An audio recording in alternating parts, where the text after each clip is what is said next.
aí, hoje a gente vai fazer uma coisa um pouco diferente.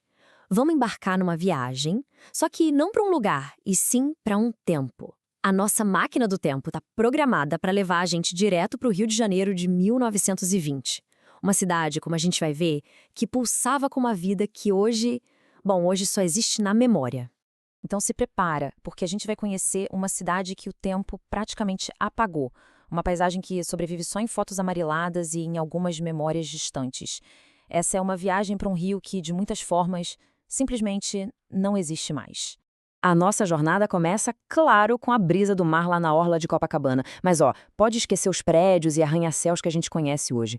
Em 1920, a avenida era um desfile de casarões, de palacetes. Cada um era uma verdadeira joia de arquitetura, com jardins que iam dar quase na areia. Era um cenário de uma elegância que o tempo, infelizmente, acabou levando.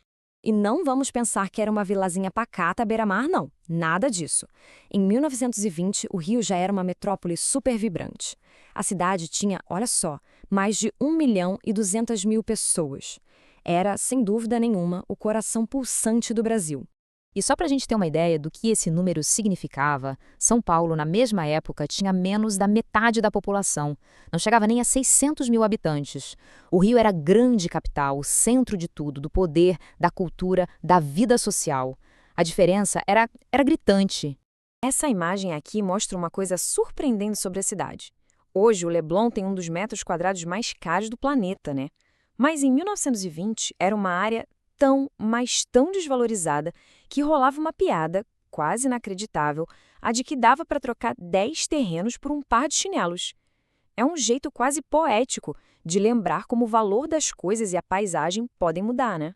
Agora, saindo da orla, vamos pegar um bonde imaginário e ir direto para o coração da capital da República, a Cinelândia. Ali não era só o centro geográfico, era o epicentro de tudo, da política, da vida social. Era ali que o destino do Brasil era debatido e decidido. E bem ali, no coração da Cinelândia, se erguia essa joia da arquitetura, o Palácio Monroe. Ele não era só um prédio, sabe? Era um símbolo de poder, de beleza, era a casa do Congresso Nacional.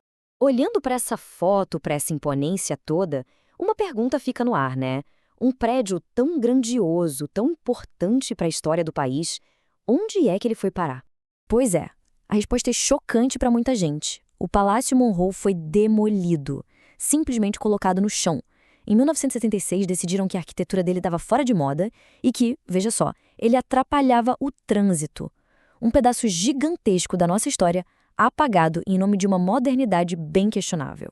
Bom, agora vamos sair um pouco desses corredores do poder e caminhar pelas ruas, para a gente sentir a alma da cidade. Nosso destino? A famosa Rua do Ouvidor, o verdadeiro centro da vida comercial e social carioca daquela época.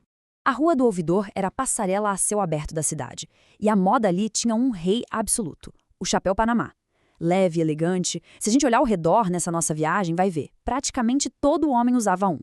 Era mais que um acessório, era um símbolo de status, de que a pessoa pertencia àquela vida carioca super efervescente. E quem eram essas pessoas andando por essas ruas, afinal? O Rio era um caldeirão de culturas, mas a herança portuguesa era muito forte. Cerca de 15% da população, o que dava mais de 170 mil pessoas, era de portugueses. Uma presença que moldou, e muito, a cultura, a comida e até o sotaque da capital. Nossa viagem no tempo agora nos leva para o ponto mais alto da cidade. Vamos subir o Corcovado, mas não para ver o que todo mundo imagina. A gente vai ter a vista de um tempo antes do seu morador mais famoso chegar. No topo do morro, antes da estátua do Cristo, o que existia era isso aqui, o Mirante Chapéu do Sol. Um pavilhão super charmoso que dava aos visitantes uma vista, nossa, deslumbrante e totalmente livre da cidade maravilhosa. A história da transformação do Corcovado é fascinante. O mirante foi construído lá em 1885 e por décadas foi o ponto alto de quem visitava o morro. Em 1920, a nossa viagem, é ele que está lá no topo. Foi só 6 anos depois, em 1926, que as obras do Cristo Redentor começaram para redesenhar para sempre a silhueta da cidade que a gente conhece hoje. Conforme o nosso dia em 1920 vai chegando ao fim, o sol se põe sobre um mundo que, na verdade, já estava prestes a desaparecer. É uma última olhada na beleza serena de uma era que o progresso logo iria transformar por completo. E que imagem para a gente se despedir de 1920, hein? A Avenida Rio Branco ao entardecer.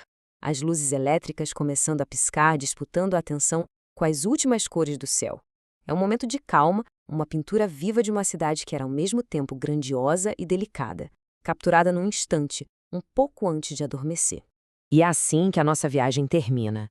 E ela deixa a gente com uma reflexão. O Rio de 1920 mostra que, dentro da metrópole que a gente conhece, existe uma cidade perdida. Isso faz a gente pensar: quantas outras cidades com suas próprias histórias, com seus próprios palácios perdidos, será que existem debaixo do asfalto que a gente pisa todos os dias?